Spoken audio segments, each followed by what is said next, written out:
You're listening to TorontoFingerstyleGuitar.com. I wanted to talk about kind of the first CD that I became really aware of you was the one you did with Chet, the day the finger pickers took over the world. Yeah. And I thought you might, I thought we could just talk about that, and I think Smoky Mountain Lullaby, you're going to put on your new record, aren't you? Yeah. And I could just ask about, what it was like to work with Chet in those last couple of years, and how he really was a mentor your whole life, and how important that is, and how you even mentioned that in the liner notes of The Mystery. Right. Well, let's go back a ways. The first time I met Chet was in 1980, and I had written to him and spoken to him on the phone, but I had never been to America. I'd never been out of Australia. So it was a big step for me, and it was like a pilgrimage, because I had listened to him all my life, and I just dreamed about kind of having the chance to meet him. And I said to my mother when I was young that I would meet him one day and we would play together, and she believed me. And anyway, so in 1980, I had enough money to come to America. And I got to Nashville, and I went down to his office, and he came down the stairs carrying one of his guitars, and put his arm around me, and he said, "You want to pick a little?" Yeah. And so we went into this room, and I started playing, me and Bobby McGee, I remember.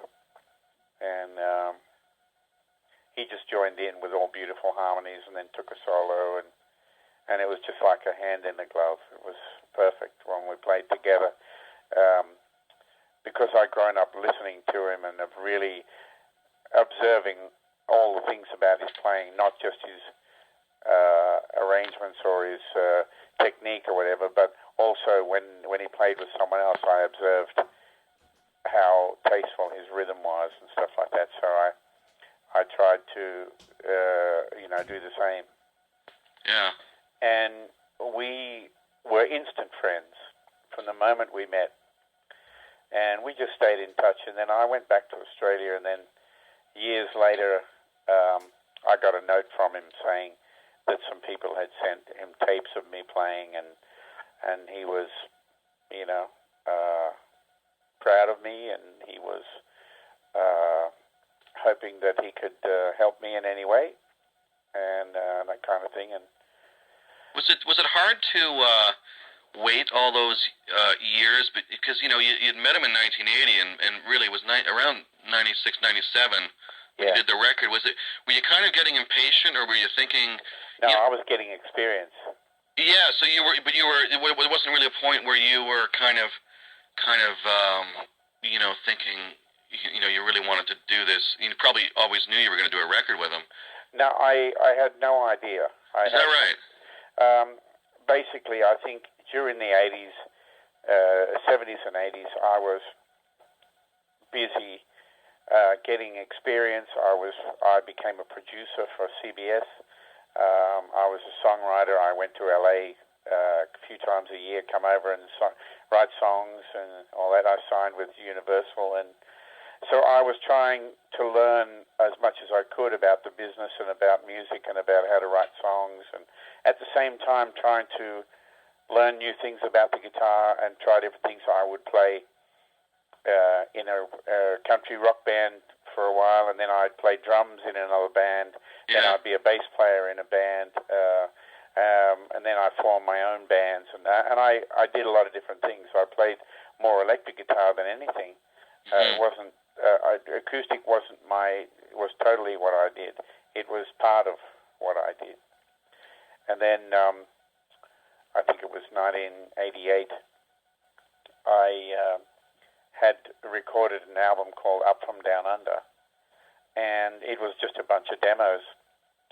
And they put the album out, and I got myself on a tour with John Denver, and the album debuted in the top 10, and I got an enormous response from the album. I got on TV, and all of a sudden I became this new solo artist in the public's eye, Yeah.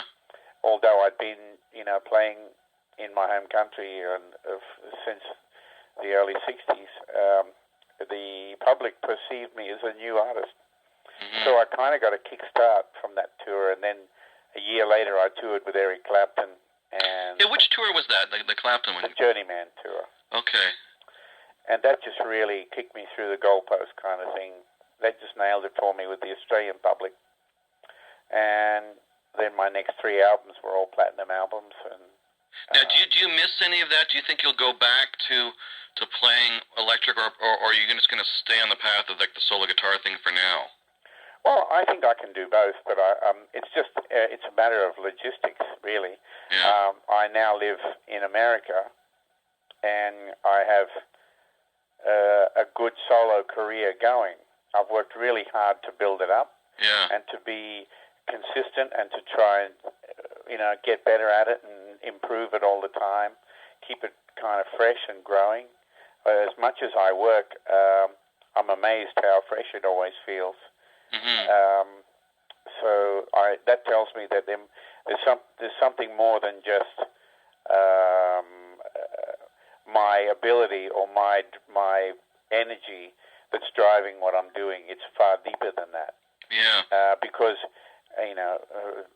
most people would burn out and have nothing new to say when they played as much as I did. But it seems that I go through periods of it flowing and I physically and spiritually and mentally and everything get better and better and better, I hope, and I get excited by that. Well, a lot of people in Toronto, now that you've been up here a few times, keep saying that you keep getting better and better.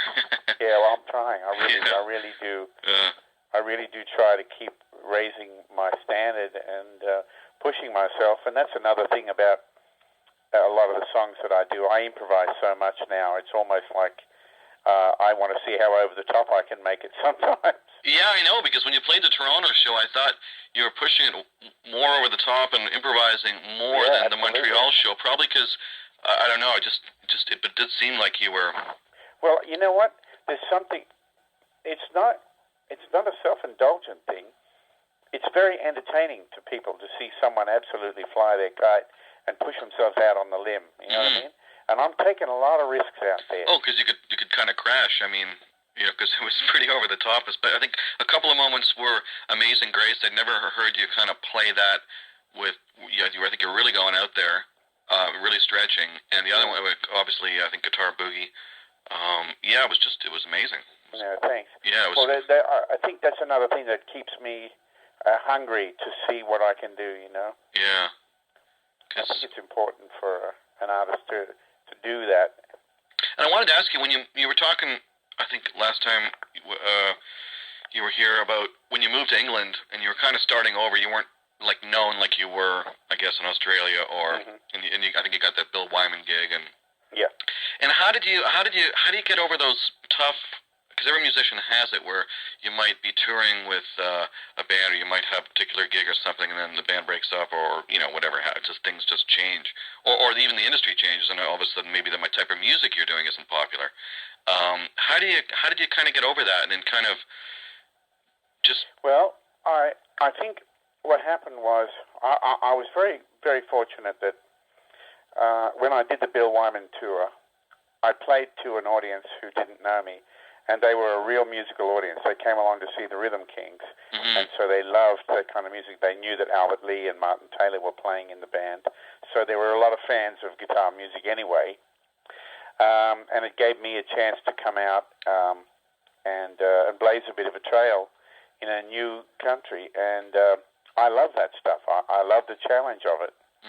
And so what I did was then I got my agent to book me in as many places as we could that I had been with Bill, and hoping that people would remember me. And they did. As it turned out, quite a few of them did, and so I was able to build a touring situation in England pretty quickly. And then I came back twice a year for about 4 years in a row, and kind of reached a level in England that I was really pleased with. I think I got a long way to go there. I still haven't been on TV in England. Yeah. But, I can play an 800-seater theatre and fill it. So that's a good level to be at. I'd like to be doing better. I'd like to be on TV and getting more exposure there. But, getting back to how did I survive that period, it was pretty tough, actually, because I had no money. I had a new baby. I was living in a tiny, tiny little cottage. And I had nothing in the bank. It was literally zero. Uh-huh. And it was at the end of that tour that we moved out of the place. We sold the place, and thank God we made a little bit of money on it, and we were able to move into another place and survive, kind of thing. But then things really picked up. But you got to be willing to take the risk, take those chances, if you really believe in what you're doing. Yeah. And I guess Steve I was helpful with the Favored Nations deal as well. And well, the Favored Nations deal came later. Did it? Yeah, it did. Yeah. And really, really like Steve and the whole organization. Any chance of doing G3? I know you planned your gigs so far ahead. There was schedule problems. Oh, I'd love to. You think that'll ever happen? I would love to. Yeah, that'd be great, eh? Well, Joe Satriani and I were backstage at Carnegie Hall on that Les Paul 90th birthday show a couple of years ago. And Joe's always made a joke that, we've got to do G3 and talk Steve into playing acoustic with you. And every time he does that, Steve always goes, no, I don't want to do that. And so we called him up backstage and got him on the phone, and Joe says, hey, Steve, I got Tommy here. We're going to do G3 all acoustic.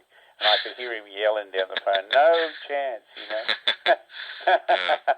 It'd be cool, though. Oh, he's such a great guy, and what an amazing... Well, he's coming here in, I think next week. Great. Yeah. And we could talk about the guitars and the Maytons and your kind of ideas of how to set a guitar up, kind of a little contradictory to some of the guys, what they say in guitar shops. I know you you maybe can talk about that and how that works for you. Well, my philosophy is this: playing the guitar is already hard enough. Why make it harder by having an action that you have to fight, I like to make my guitars as comfortable as possible. So I can really get into it, or I can play really, really gently, and all the nuances come out. When you have a guitar that has a really high action, it's hard to play.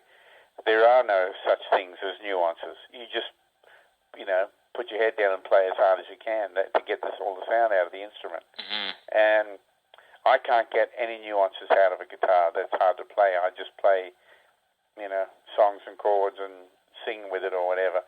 But when you're playing instrumental music where you need the melody to really sing, and you need to be able to play positions that maybe are difficult and still get the melody to sing, you don't need to be fighting the action. So I try to make the action as low as possible.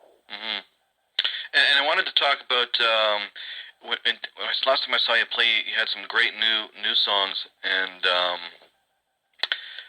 I forget the names of. You played a couple of them. But one was a little bit like Cannonball Rag in the sense that what you were saying, it was really tough to play, and you were just kind of getting a handle on it. Oh yeah, that was the Mighty Mouse. Yeah, and I've kind of got a handle on it now. Yeah. Well, it sounded you played it pretty good when I saw you, but so when do you think you said you had a whole new CD in the can? Well, yeah, I've got all the songs. I'll be recording at the end of October. Really? So it won't be too long then? No, probably after Christmas. Great. Yeah, I've got the songs together, got everything ready. And it'll be I just predominantly... got to get in and record it. But also, next month we're shooting the new Live in Concert DVD. Oh, you are? Where? In Chico, California. Oh, great. We're shooting 3 nights. It's going to be high definition. Wow. and surround sound. Yeah, because I've got surround sound at home. It's awesome, so I'm a fan Well, of that good. stuff. Yeah. So, yeah, we're doing that. And then I'm also shooting the new instruction DVD with songs from Only and Endless Road and The Mystery. Oh, that's awesome. Yeah, so it'll be full length then. It'll be like almost as long as the show. The what? It'll be like a full length DVD. It'll be. Oh yeah, absolutely. Yeah, great. I mean, this is going to be a major event. We've got a production team that are working on it at the moment. Mm-hmm. We've got a 7-camera setup. Oh yeah, it's a cool. big director. I've got the live sound mixing is being done by my sound man Neil from England, but the actual guitar is going to be recorded by Kim Person, who records my album. Yeah. She's going to come and actually just concentrate on recording the sound of the guitar. Are you going to do what you did with the live record and kind of have additional mics kind of inside it, or are you just going to? That's exactly what I'm doing. So it's going to be a bit of a project then, as far as. Oh, it's going to be yeah, it's a major effort on everyone's part. That's for sure. Okay, great. And yeah, that's what else did I want to cover? I just we just talked a little bit more about live playing, and I noticed you never use a set list, and you're always reading the crowd, and I think you more than anybody probably have a better rapport and communication with audiences, and is it the kind of thing where you kind of just suss out where the night's going as far as as soon as I get in front of a crowd, if that crowd is excited, if they're really into it right from the get-go, it makes my job a lot easier. I know how much I can hammer them. I know how much I can really pull back and pull them in with me. I know where I can take them. But if it's a tough crowd, mm-hmm. then, I'm going to come out and I'm going to hammer the shit out of them until they are where I want them, Right. I've been, playing in front of an audience all my life, and I feel at home on stage. So I've learned the craft of what I do. There is a science to it, It's also a matter of, like you said, reading the crowd. But I have enough material that I can switch from one mood to another pretty quickly. Yeah. And I like to mix it up. But there's nothing more boring to an audience than a guitar player who gets up, plays one song, tunes his guitar, looks at the set list, tells the story of the next song, moves on, does that song, tunes again, tells the story of the next song, blah, blah, blah. Who the hell wants to sit there through all that? You know what I mean? Yeah. That's why I'm like, even if I'm a little bit out of tune, I'm going to keep going and keep going and keep going until I've built it to a point where I can stop and tune, and it's going to be a respite for people's ears, Yeah.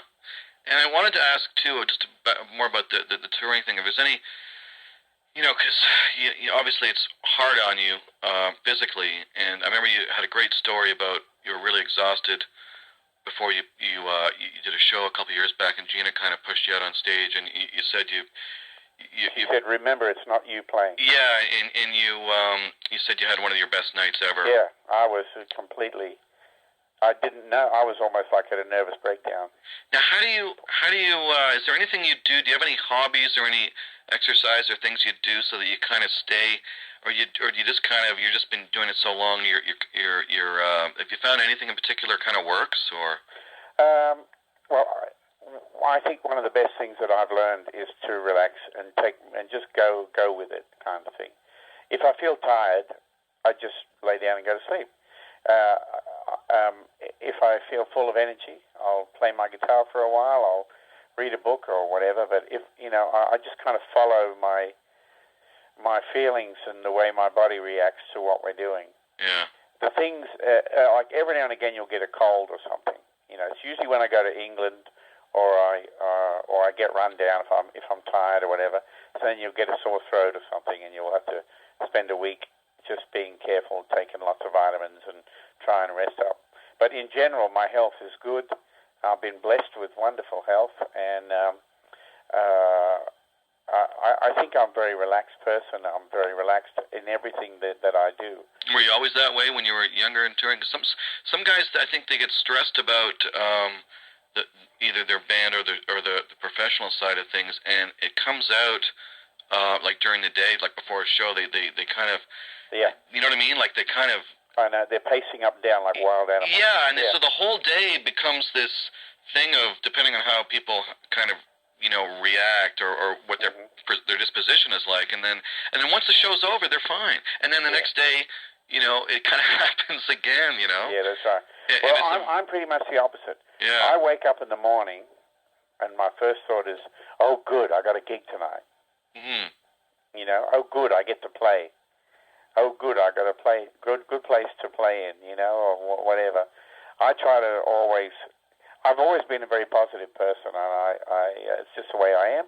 Yeah. And you know, I know that the reality is that you can't please everybody, and not everybody's going to like what you do, and that's fine. But at the same time, it's good to know that there are a lot of people out there who want to see you play and want to experience one of your live shows. So you always get new people. That, in turn, makes it feel really special. Yeah. Well, excellent, Tommy. Dave, thanks so much for this, mate. I really appreciate it. Well, I really appreciate you taking the time, too. That's no problem, brother. And I believe the 1st of May I'm back in Montreal. Yes, and I think, from what my understanding, I think Gina wants to do Ottawa as well, and of course Toronto. So you'll be with us for a while. I'll be there. Right on. Well, I'm looking forward to seeing you again. All right, brother. We all miss you. Nice to hear your voice. Get out and about. All righty. See you, mate. Talk to you, Tommy. Bye. See you.